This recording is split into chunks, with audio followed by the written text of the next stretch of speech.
പ്രചരണം അങ്ങനെ ശക്തമായിരിക്കെ കോൺഗ്രസിൽ വീണ്ടും മുഖ്യമന്ത്രി ആര് എന്ന ചർച്ച തുടങ്ങിയിട്ടുണ്ട്.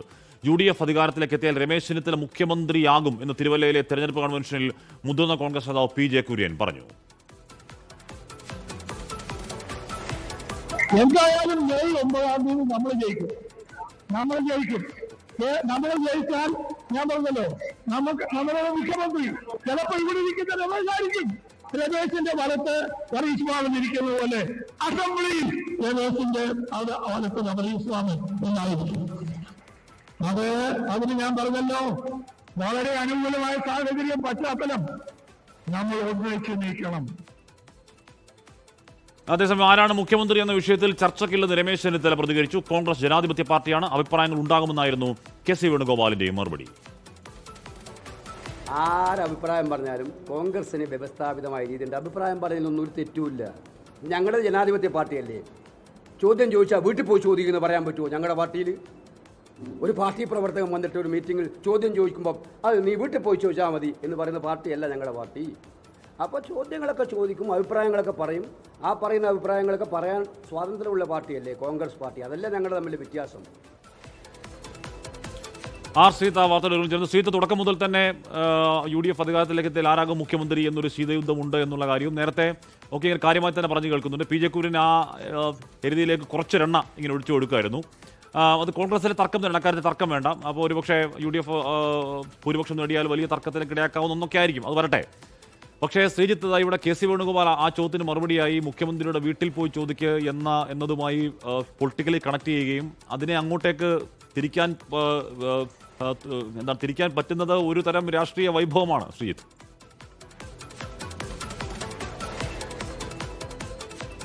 ഹാഷ്മി, മുഖ്യമന്ത്രി സ്ഥാനത്തെപ്പറ്റിയുള്ള തർക്കത്തിൽ PJ കുര്യൻ പ്രകടിപ്പിച്ച അഭിപ്രായം വീണ്ടും ചില ചർച്ചകൾ കൂടി വഴിവെച്ചിരിക്കുന്നു എന്നത് വസ്തുതയാണ്.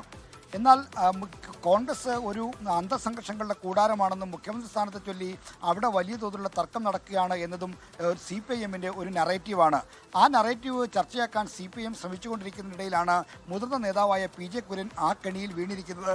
അദ്ദേഹം പറഞ്ഞിരിക്കുന്നത് രമേശ് ചെന്നിത്തല മുഖ്യമന്ത്രിയാകുമെന്നാണ്. തിരുവല്ലയിൽ UDF സ്ഥാനാർത്ഥിയായ വർഗീസ് മാമന്റെ തെരഞ്ഞെടുപ്പ് പ്രചാരണ പരിപാടിക്കിടെയാണ് PJ കുര്യൻ ഇത്തരത്തിലൊരു പരാമർശം നടത്തിയത്. ആ പരാമർശമാണിപ്പോൾ മാധ്യമങ്ങളിൽ ചർച്ചയായിരിക്കുന്നത്. CPM മുന്നോട്ട് വെക്കുന്ന ഇത്തരമൊരു ചർച്ച PJ കുര്യൻ കൂടി ഏറ്റുപിടിച്ചതോടെ അദ്ദേഹം ഒരു രാഷ്ട്രീയ കെണിയിൽ അകപ്പെട്ടിരിക്കുന്നു എന്ന് വേണമെങ്കിൽ പറയാം. അതിനെ തിരുത്താനും അതിൽ നിന്നും അത് മുറിച്ചു കടന്നുകൊണ്ട് അത് LDFിലേക്ക് തിരിക്കാനുമുള്ള ശ്രമമാണ്, ആ ഒരു രാഷ്ട്രീയ വൈഭവമാണ് KC വേണുഗോപാലിൻ്റെ മറുപടിയിൽ നിഴലിക്കുന്നത്. എന്നാൽ രമേശ് ചെന്നിത്തലയാകട്ടെ ഇത്തരമൊരു ചർച്ചകൾ ഇപ്പോൾ നടത്തേണ്ടതില്ല എന്ന് പറഞ്ഞ് ആ അധ്യായം അടയ്ക്കാൻ ശ്രമിക്കുന്നു. അപ്പോൾ KC വേണുഗോപാലും രമേശ് ചെന്നിത്തലയും പോലുള്ള നേതാക്കൾ അത്തരമൊരു ചർച്ച തുടർന്നുകൊണ്ട് പോകുന്നത് തങ്ങൾക്ക് ഗുണകരമല്ല. മറിച്ച് CPIMന്റെ കോൺഗ്രസ് പാളയം അല്ലെങ്കിൽ UDF കൂടാരം ഒരു അന്തസംഘർഷങ്ങളുടെ ഡിവൈഡർ ഹൗസാണ് എന്ന നറേറ്റീവിന് പാകമായതൊന്നും തങ്ങളുടെ ഭാഗത്തുനിന്ന് ഉണ്ടാകരുത് എന്ന് ചൂണ്ടിക്കാണിക്കുകയാണ് ചെയ്യുന്നത്. അത്തരത്തിലൊരു ഇടപെടലാണ് അവർ നടത്തിയത്. എങ്കിൽ പോലും മുഖ്യമന്ത്രി സ്ഥാനത്തെ ചൊല്ലി ഈ തെരഞ്ഞെടുപ്പിന് ശേഷം UDF വിജയിച്ചാൽ ആരാകുമെന്നൊരു ചർച്ച ഇതിന് സമാന്തരമായി നടക്കുന്നുണ്ട്. ആ ചർച്ചകളെ പൂർണ്ണമായും തള്ളാൻ ഇത്തരത്തിലുള്ള ഇടപെടലുകൾക്കൊന്നും കഴിയുന്നില്ല. മാത്രമല്ല VD സതീശനാണോ അതോ രമേശ് ചെന്നിത്തലയാണോ ഇനി അതല്ല KC വേണുഗോപാലാണോ മുഖ്യമന്ത്രി സ്ഥാനത്തേക്ക് വരിക എന്ന തരത്തിലുള്ള ചർച്ചകളുണ്ട്. ആ ചർച്ച ഉയർത്തിവിടുന്നത് CPIMും LDF കേന്ദ്രങ്ങളുമാണ്. അതുകൊണ്ട് തന്നെ ഈ ചർച്ചകൾ വീഴാതിരിക്കലാണ് കോൺഗ്രസിൻ്റെയും UDFിൻ്റെയും ബുദ്ധി. അതിനുള്ള ഒരു ഇടപെടൽ നേതാക്കളുടെ ഭാഗത്തുനിന്ന് ഉണ്ടാകുന്നു എന്നതിന് തെളിവാണ് ചെന്നിത്തലയുടെയും അതോടൊപ്പം KC വേണുഗോപാലിൻ്റെയും പ്രതികരണങ്ങൾ. ശ്രീജിത്ത്, ഇന്നിപ്പോൾ തൃക്കരിപ്പൂരിൽ CPM BJP ഡീലുണ്ട് എന്ന് രാജ്മോഹൻ ഉണ്ണിത്താൻ പറയുന്നുണ്ട്. അവിടെ 2020 സ്ഥാനാർത്ഥിയായതാണ് അതിന് കാരണം. പക്ഷേ ഇന്നിപ്പോൾ മുഖ്യമന്ത്രിയുടെ വാർത്താ സമ്മേളനത്തിൽ കാര്യമായ ചോദ്യങ്ങൾ ഇന്നലെയൊക്കെ ഒരുപാട് പറഞ്ഞതാണ്. അതുകൊണ്ട് തന്നെ കാര്യമായ ചോദ്യങ്ങൾ ഉണ്ടായില്ല, അങ്ങനെ വലിയ മറുപടി ഉണ്ടായതുമില്ല. അപ്പോൾ പതിയെ തെരഞ്ഞെടുപ്പ് രംഗത്ത് നിന്നും ആ ഡീൽ എന്നുള്ള ചർച്ച മാറുകയാണ് എന്ന് കരുതാമോ? ഇപ്പോൾ ഇന്ന് പ്രതിപക്ഷ നേതാവ് നുണകൾ പറയുന്നു, PR വെച്ച് എന്താണ് നുണകൾ പ്രചരിപ്പിക്കുന്നു. നുണ എന്ന് മുഖ്യമന്ത്രി പറയുന്നുണ്ട്. അതിപ്പോൾ തുടങ്ങിയതല്ല, അത് ഒരു 2 മാസം മുമ്പ് തന്നെ സോഷ്യൽ മീഡിയ കേന്ദ്രീകരിച്ച് പ്രതിപക്ഷ നേതാവിന് നുണകൾ എന്നൊക്കെയുള്ള വലിയ ക്യാമ്പയിൻ തുടങ്ങിയതാണ്. DYFIയുടെ ക്യാമ്പയിൻ അതുമായി ബന്ധപ്പെട്ടുണ്ടായിരുന്നു. പാർട്ടി സംസ്ഥാന സെക്രട്ടറി MV ഗോവിന്ദനടക്കം AK ബാലനടക്കം പ്രധാനപ്പെട്ട നേതാക്കളൊക്കെ അതിങ്ങനെ പറഞ്ഞു വരുന്നുണ്ട്. ഇപ്പോൾ മുഖ്യമന്ത്രിയും അത് തന്നെ ആവർത്തിക്കുമ്പോൾ അത് ഒരു കൈൻഡ് ഓഫ് നറേറ്റീവാണ്, ഒരു കൈൻഡ് ഓഫ് പ്രൊപ്പഗണ്ട പ്രചരണ രീതിയാണ്. അപ്പോൾ അടുത്ത ഘട്ടത്തിൽ LDF മുന്നോട്ട് വെക്കാനുള്ള ഒരു ചെക്ക് എന്ന് പറയുന്നത് പ്രതിപക്ഷ നേതാവിൻ്റെ നുണ എന്ന് പറയുന്ന നറേറ്റീവ് ആകുമോ Sreejith? CPIM CPM BJP deal എന്നുള്ള ആക്ഷേപം കോൺഗ്രസ് അതിനെ സജീവമാക്കി നിലനിർത്താൻ ശ്രമിക്കുന്നുണ്ട്. അതുകൊണ്ടാണ് തൃക്കരിപ്പൂർ മണ്ഡലത്തിന്റെ കാര്യത്തിലടക്കം രാജ്മോഹൻ ഉണ്ണിത്താന്റെ പ്രതികരണം വന്നിരിക്കുന്നത്. കോൺഗ്രസിന്റെ നേതാക്കളും അതുതന്നെയാണ് തെരഞ്ഞെടുപ്പ് പൊതുയോഗങ്ങളിലും മറ്റ് പരിപാടികളിലും മാധ്യമങ്ങളോട് സംവദിക്കുമ്പോഴും ചൂണ്ടിക്കാണിക്കുന്ന പ്രധാന വിഷയം. അതുകൊണ്ട് തന്നെ CPM BJP ഡീൽ എന്നത് ഒരു സജീവ രാഷ്ട്രീയ ചർച്ചയാക്കി നിലനിർത്താൻ കോൺഗ്രസും UDF-ഉം പരമാവധി ശ്രമിക്കുന്നുണ്ട്. കാരണം അതിന് അവർക്ക് ചൂണ്ടിക്കാണിക്കാൻ നിരവധി ഉദാഹരണങ്ങളുമുണ്ട്.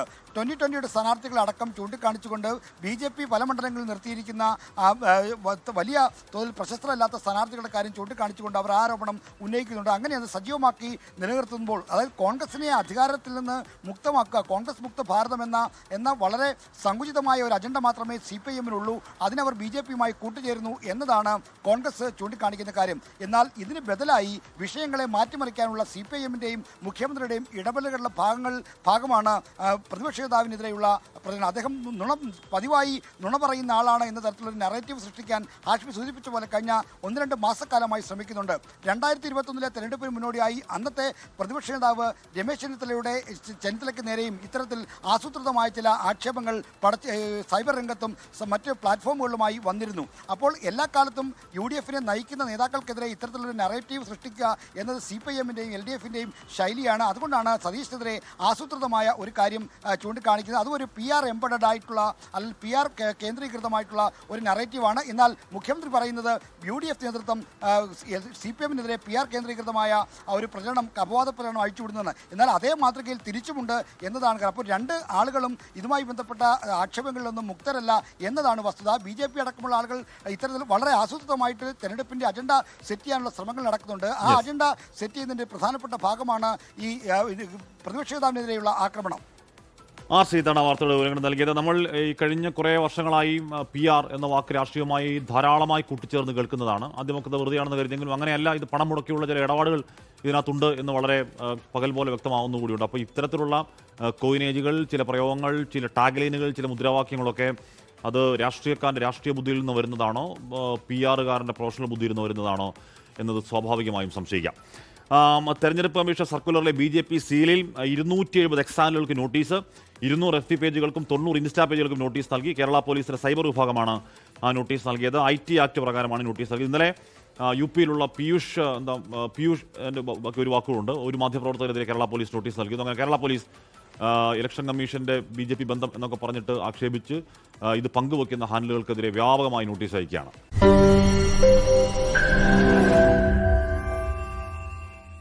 ലോകത്തെവിടെയായാലും ഏത് സമയത്തും 24 വാർത്തകളും ഓഗ്മെന്റഡ് റിയാലിറ്റി പാക്കേജുകളും എക്സ്പ്ലെയിനറുകളും വിശദമായി കാണാൻ ഞങ്ങളുടെ YouTube ചാനൽ നിങ്ങൾക്ക് സബ്സ്ക്രൈബ് ചെയ്യാം.